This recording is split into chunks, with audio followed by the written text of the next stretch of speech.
Assalamu alaikum beautiful students. Hope so you all are doing fine. So welcome to a brand new series of mine जिसके अंदर हम biology को A to Z discuss करेंगे और A to Z समझेंगे कि how we are going to tackle the MDCAT of 2025 especially when we talk about biology.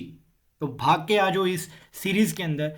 और सबसे पहले हम डिस्कस करेंगे कि बायोलॉजी जो सीरीज़ मैंने बनाई है, इस सीरीज़ को मैंने क्या दिमाग में रख के बनाया है। तो मोस्टली स्टूडेंट्स जो मुझे कमेंट कर रहे थे रिगार्डिंग बायोलॉजी, उनका एक तो सबसे बड़ा कंसर्न था कि बायोलॉजी इंटरेस्टिंग नहीं रही, उन्हें इंटरेस्टिंग नहीं लग रही। जबकि मुझे मुझे मेरे दिमाग में हमेशा रहता है कि the most interesting subject is biology, क्योंकि इसके अंदर काफ़ी इंटरेस्टिंग कॉन्सेप्ट्स होते हैं और मुझे पर्सनली बहुत ही मेरा फेवरेट सब्जेक्ट रहा है। सेकेंडली, जब लेक्चर्स की बात आती है तो लास्ट ईयर भी मैं इस चीज़ को काफ़ी ज़्यादा फील कर रहा था कि यूट्यूब के ऊपर regarding biology MD CAT specially as such इतने ख़ास लेक्चर अवेलेबल नहीं हैं, ठीक है, जो कि आपको स्पेशली एमडी कैट के लिए अच्छी तरह की प्रिपरेशन करवा सकें। ये एक गैप देखने की वजह से और नज़र आ रहा था साफ, तो आई थॉट व्हाई नॉट मैं ये इनिशिएटिव लूँ और आपके लिए बायोलॉजी का जो एक बहुत बड़ा मसला बना हुआ है उसको आपके लिए हल कर दूँ। तो that's why I have made this brand new series. मेरी कोशिश इसमें यही रहेगी कि आपकी जो है ए टू जी आपके कॉन्सेप्ट्स को जो है वो टैकल किया जाए और ए टू जी आपको समझाया जाए कि किस तरह से चीज़ें यहाँ पर चलने वाली हैं। यहाँ पर हम जो डिस्कस करेंगे that is we will keep in context the national MD CAT of 2025, इसको मद्देनज़र रखते हुए बनाएंगे। बट कीप इन माइंड, अगर आप ये वीडियो 2025 में देख रहे हो या 2026 में देख रहे हो या 2027 में देख रहे हो, चीज़ें सेम ही हैं। हर एमडी कैट में चीज़ें यही पूछी जाएंगी जो मैं आपको बताऊंगा, बट उसके अंदर थोड़ा सा ऊपर नीचे हो सकता है। तो these are the standard lectures, ठीक है। इन लेक्चर्स को लेने के बाद अगर आप अपनी प्रोविंशियल बुक अगर आप पढ़ते हो तो आपके पास उसके बाद कोई जवाब नहीं बैठता कि आप एमडी गाइड की बायोलॉजी में एक भी एमसीक्यूज गलत करो। तो ये सीरीज के अंदर हम करेंगे चैप्टर वाइज लेक्चर्स, यानी बायोमोलिक्यूल्स के रिलेटेड एक अलग लेक्चर होगा, फिर आगे सेल के रिलेटेड, एंजाइम के रिलेटेड, हर टॉपिक के रिलेटेड, हर चैप्टर के रिलेटेड अलग लेक्चर होगा। प्लस कुछ चैप्टर्स ऐसे हैं जिनके अंदर काफ़ी लेंथी टॉपिक्स हैं, तो सब टॉपिक्स के भी अलग से वीडियोज़ होंगी। वीडियोस ज़्यादा होने का मतलब ये होता है कि टॉपिक को in depth in detail discuss किया गया है। मेरी कोशिश है कि लेक्चर्स कॉन्साइज तो रहें, बट जो टॉपिक का मेन एसेंस है वो भी आप तक उतने ही टाइम के अंदर पहुंचा दिया जाए, ठीक है। ऑब्वियसली जैसे मैंने आपको बताया कि लेक्चर्स जो हैं वो हर चैप्टर के ही होंगे। ऑब्वियसली ऐसा नहीं है कि वन शॉट लेक्चर्स डालूं। देखो, वन शॉट लेक्चर्स का सीन ये होता है कि वन शॉट लेक्चर्स में आपको ऑब्वियसली बातें कॉन्सेप्ट तो समझ आ जाते हैं, बट वो लेक्चर्स काफ़ी ज़्यादा टाइम डिमांड करते हैं और वो लेक्चर्स आपको ज़रूरत होती है जब आप प्रिविजन्स कर रहे हो। तो बट अभी तो आपने एमडी कैट की प्रिपरेशन स्टार्ट की है, तो अभी आप आहिस्ता आहिस्ता ज़रा वो लेक्चर्स लोगे एंड देन आप बिल्डअप करोगे, तो एंड पे इंशाल्लाह वन शॉट लेक्चर्स भी आपको मैं ज़रूर से दूंगा ताकि आपकी प्रिपरेशन और अच्छी हो सके इंशाल्लाह।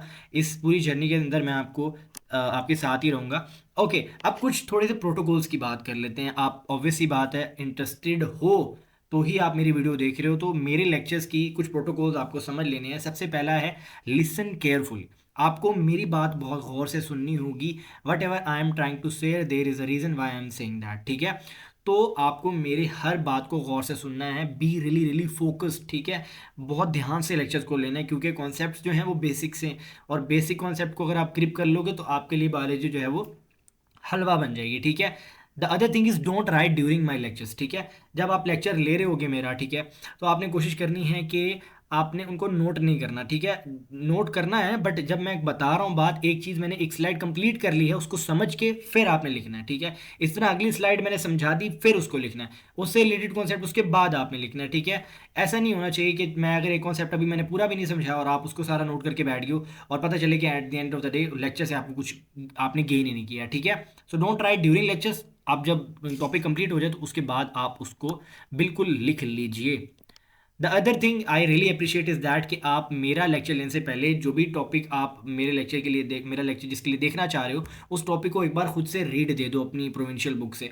जब एक बार अपनी प्रोविंशियल बुक से उसे खुद से रीड दे दोगे तो उसके बाद मेरे ख्याल में आपके लिए एक अच्छा कॉन्टेक्स्ट डिवेलप हो जाएगा आपके माइंड में। कि अच्छा इस बारे में बात हो रही है, तो फिर आप इंक्लूडेड फील करोगे लेक्चर के अंदर, आप एक्सक्लूडेड फील नहीं करोगे।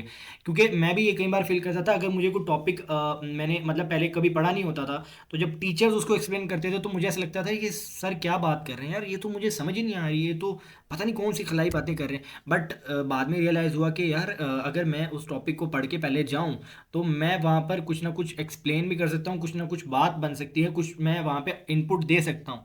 बट अगर मैं वहाँ पर कुछ पहले पढ़ के नहीं जाऊँगा तो मुझे उस चीज़ का कोई कॉन्टेक्स्ट नहीं है, तो मैं वहाँ पर वैसे ही बैठा रहूँगा ब्लैंक होके, मुझे कुछ समझ नहीं आएगी, तो फ़ायदा कोई नहीं बेटी जी, उस चीज़ का फ़ायदा कोई नहीं है। तो आपका ही बेनिफिट है टॉपिक को पहले एक बार रीड कर देना, ताकि आपको थोड़ा उसका कॉन्टेक्स्ट आए, ताकि आपके लिए वो लेक्चर लेना और ज़्यादा ईजी हो जाए। क्योंकि at the end of the day मेरा सीरीज़ बनाने का सिर्फ एक मकसद है कि बायोलॉजी जो है ना, बायोलॉजी का मैं मतलब इतना ज़्यादा मुझे कॉन्फिडेंस है कि बायोलॉजी आपको पूरे पूरे नंबर दिलवाती है, जिसकी कोई हद नहीं है, ठीक है।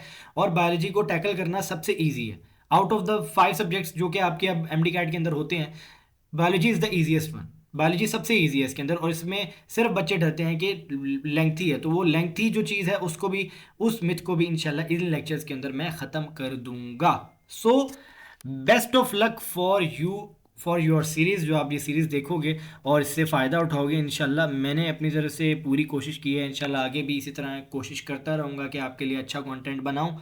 आपको बस कंसिस्टेंट रहना है, ठीक है। और इंशाल्लाह this will be very beneficial for you as well as for me, इंशाल्लाह इंशाल्लाह। तो आपसे मिलता हूँ मैं पहले लेक्चर में of biomolecules of first year biology. तब तक के लिए अल्लाह हाफिज़।